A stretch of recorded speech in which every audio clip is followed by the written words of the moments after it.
We're talking about changes in the past few years. Two biggest changes I can think of.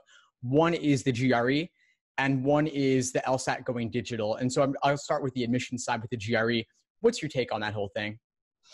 Well, it's our first year. I guess I should say our second year. The first year we allowed people who were joint degree candidates at UCLA to apply to the law school with the GRE.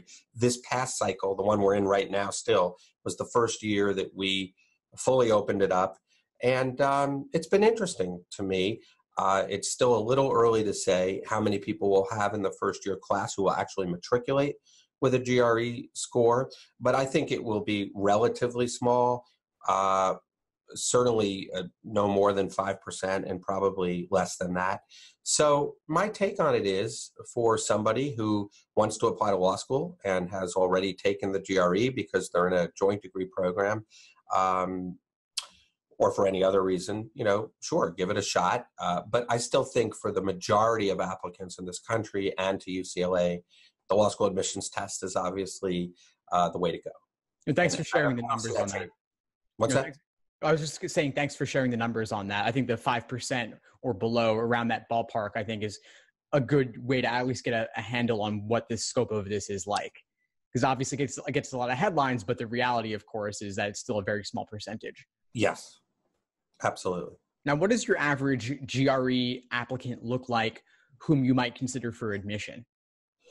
Well, as I said, the numbers are quite small this year, but most of them are people who have pursued an advanced degree or are in the process of pursuing an advanced degree. Also have very strong GRE scores, although it's not really possible to equate a GRE score with an LSAT score. People that we're admitting have done very well and have certainly, I would say, comparable percentile scores that we would take on the LSAT. Okay. Well, that's good to know. Do they have any particular work experience background, like perhaps in STEM or something else?